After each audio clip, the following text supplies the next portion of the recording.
Hello and welcome to a tutorial from Imagine Landscapes where we're going to be making one example, but you'll need two for the pattern, of these two little things, and it's okay if they are wonky. As you can see, they're not perfect, they're a little wild, and that's just fine. So for obvious reasons, I'm going to be using brighter yarn for our knitting today, so it's a little easier for you to see what I'm doing. So I've worked the I-cord as written in the pattern, and now I'm on the increase row. So I'm going to continue to work I-cord, so I will have finished knitting and I'll have slid the yarn across here. I'm going to knit into the front and back of each of the 3 stitches. Knit into the front and then the back. And then one more time. That will give us 6 stitches. Each of those pairs is going to be worked on its own. So what we're going to do is we're going to put the first 4 of those stitches onto scrap yarn or stitch holders.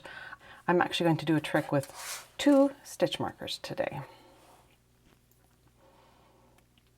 I'm going to put the first 2 stitches on one removable stitch marker. I'm going to put the second group of 2 on its own removable stitch marker, and then they're all just sort of independently ready for us to go. So the yarn is coming from the leftmost stitch. That way we don't have to reattach the yarn for this particular one. All right, so this is the leftmost of the trio of stitches that we just increased. Now I'm going to work 2 rows of I-cord on these 2 stitches alone. So I'll slide to the end.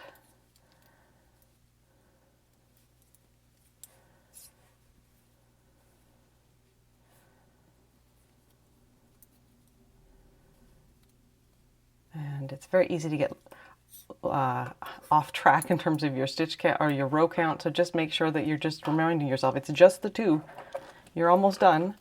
Cut the yarn, leaving a little bit of a tail. Thread it on the yarn needle. Now we're going to go through these 2 stitches in the same order we would knit them. So we will go through this one and then this one.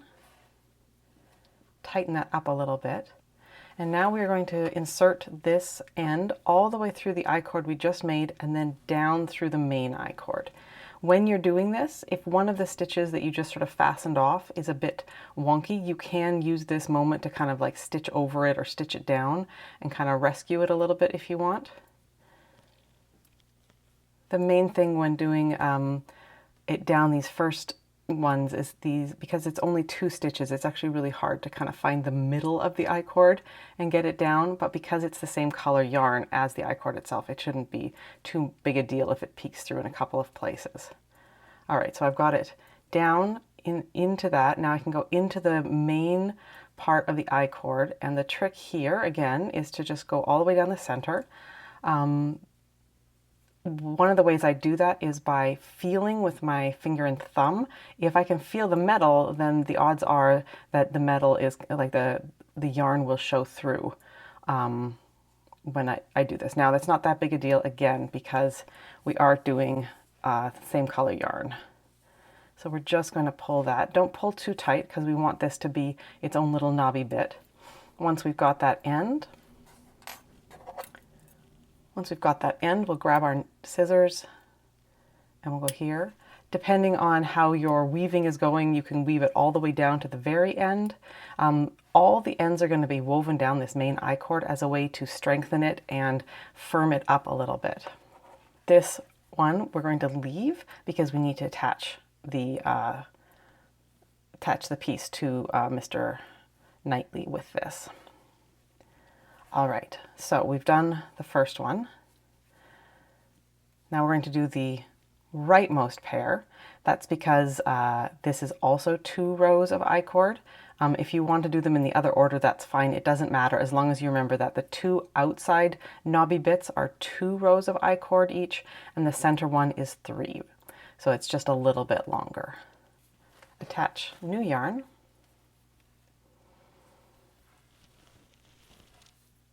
Which just means dangling it down beside the side there.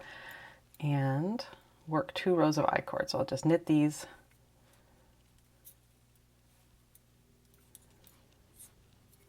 slide across, and knit them again.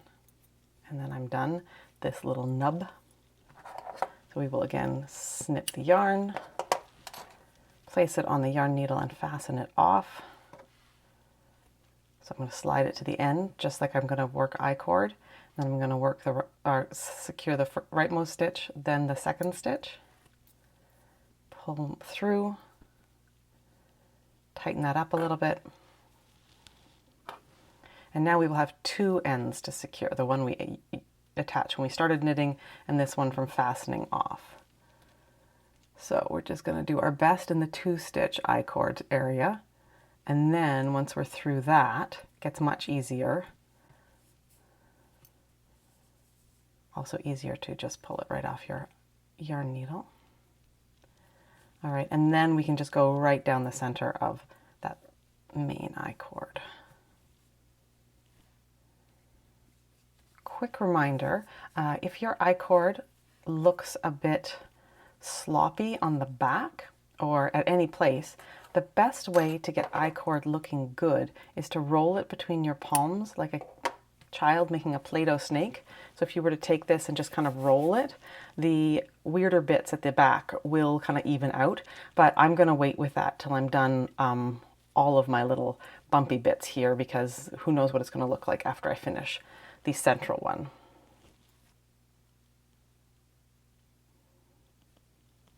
If you're wondering if you've got it picked up right or wrong, because we did a knit front and back, just remember that the right side of the work, so that you're not kind of going to purl on the right side of this piece, the rightmost stitch will be sort of a full and regular stitch, and the leftmost stitch will be sort of like a half stitch with a purl base there.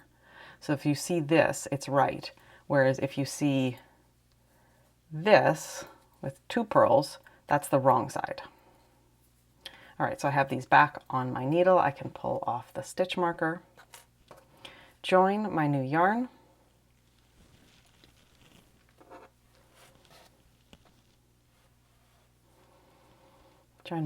here, and work 3 rounds of I-cord. And it does want to bump away, so just kind of get through that first stitch, and then everything's just a little more locked down. So that's, by now it's starting to get fairly full in here, which is great, because if these pieces are stiffer, it just works a little better.